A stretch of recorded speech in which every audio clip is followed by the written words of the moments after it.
माँ की एक जिम्मेदारी बनती है कि उसके माथे पर गंदोदक ना लगे, ऐसा एक भी दिन बाकी नहीं रहना चाहिए, तब जाकर बच्चा संस्कारित होगा। पहले दिन ले आए 45वें दिन, फिर आ रहे हैं साल में दिवाली पे लड्डू चढ़ाने, पर्युषण में, क्या समझ एक पहले दिन मंदिर लाने का मतलब क्या है? आज से इसका मंदिर खुल चुका है, अब रोज इसके माथे पर गंदोदक लगेगा और भगवान के चरणों का चंदन लगेगा। ये माँ की जिम्मेदारी है। निभाते हो क्या? मम्मी नहीं आती, उसे कहां से लेके आएगी? समझ में आ रहा?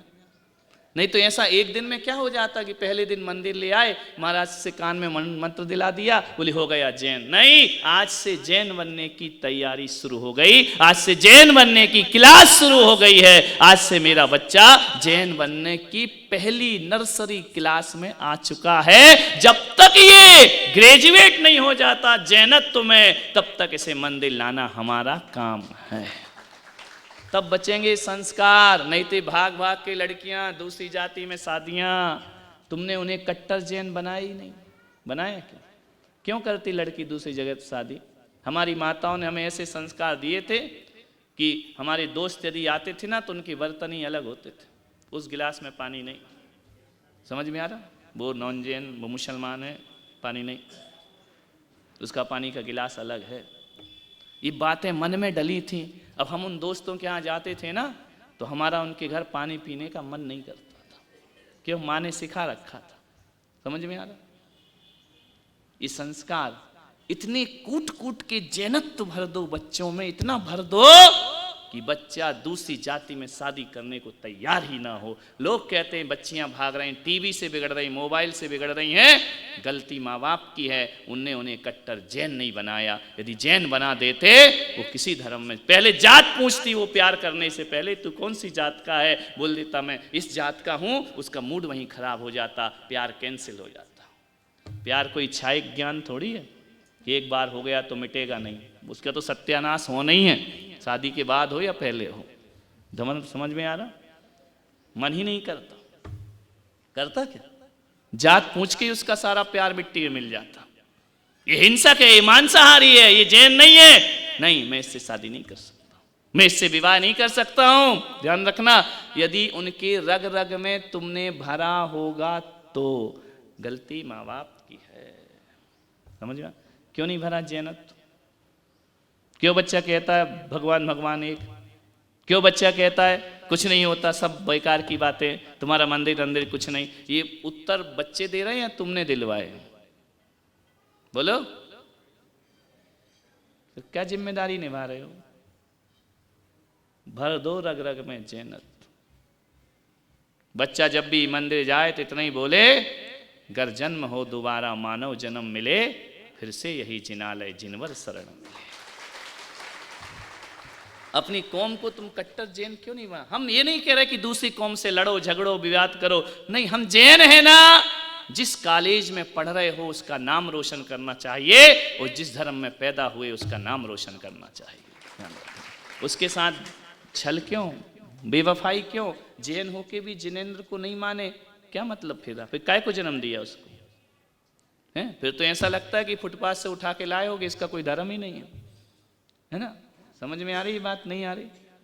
ये तुम्हारा पहला कर्तव्य। यदि ग्रस्त हो, संसारी हो, तो तुमको यह काम करना ही पड़ेगा, आज से करना। बिना मन के, बच्चे का मन नहीं तो भी मंदिर जाओ, पूजा करो, मुनियों को आहार दो, वरना तुम्हारी समाज में पैदा बच्चा एक दिन मुनि विरोधी हो जाएगा। क्यों? तुमने मुनित्व तो सिखाया ही नहीं, दिया ही नहीं, मुनि की महिमा ही नहीं बताई है। बस इतना ही बताया है, हमारे महाराज नग्न रहते, पिछी कमंडल रखते, एक टाइम भोजन करते, बोले करे तो करे, बच्चा कहेगा मुझे क्या लेना देना।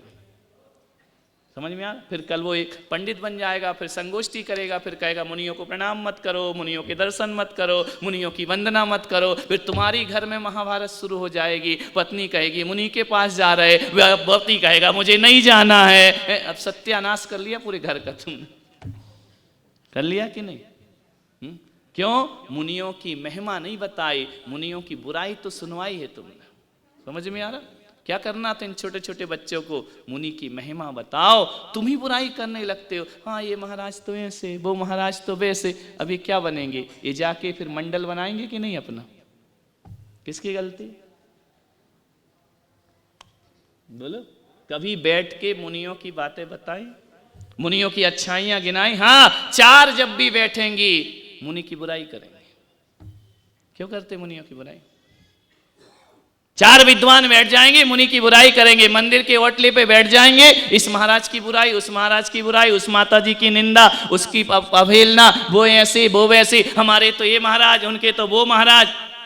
अब क्या सिखा रहे बच्चों? वो कहेगा यार यहां भी वही चल रहा है, चलो ना वहां चलें शुद्धात्मा के पास। समझ में आ रहा? नहीं। कैसी महिमा गाए, कब मिल हो साधु वनवासी, कब मिल हो। हे भगवान, दौलत राम बनारसी दास कहते थे हमको कब मुनियों के दर्शन हो, है ना? और तुमको मिल रहे हैं तो तुम क्या कर रहे हो? महाराज आए, धर्मशाला खाली नहीं है, दर्द तुम्हारा शादी के लिए खाली है, महाराज के लिए खाली नहीं।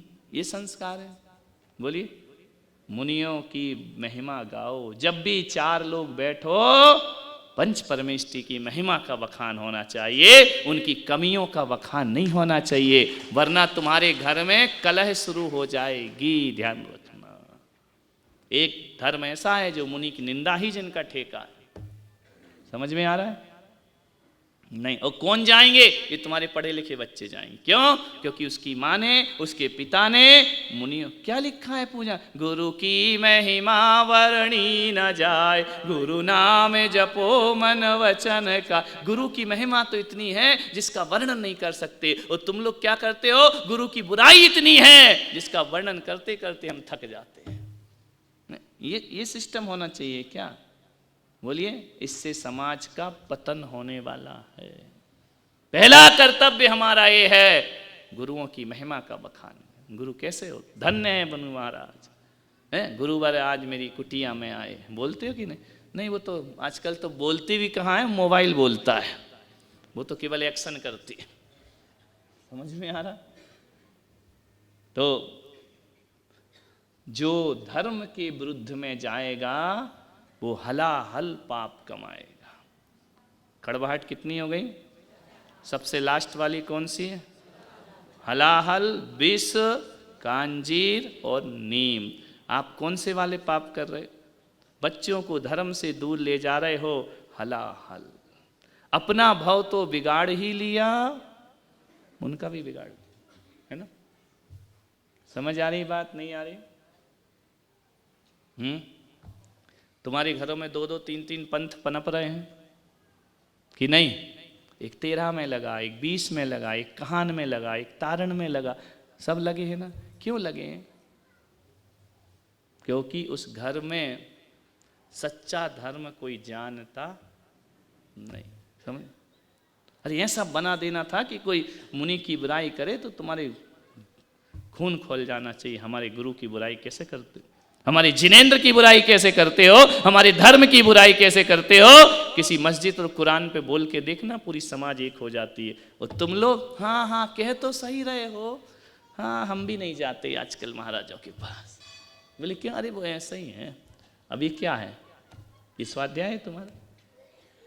ध्यान रखना, स्वाध्याय उसे कहते हैं जो देवशास्त्र गुरु से जोड़ता है। स्वाध्याय वो नहीं होता जो देवशास्त्र गुरु से तोड़ता है। ध्यान रखना, जो हमें जोड़ दे उसे स्वाध्याय कहा जाता है, जो तोड़ दे उसे स्वाध्याय नहीं कहा जाता है। पूजा में ऐसे उपदेश करो कि लोग पूजा से जुड़ जाएं, ऐसे उपदेश मत करो लोग पूजा करना बंद कर दें। समझ में आ रहा है? ऐसा उपदेश करो कि लोग भगवान की भक्ति करना सीख जाएं, भक्ति करना छोड़ दें। ऐसे उपदेश मिथ्योपदेश कहलाते।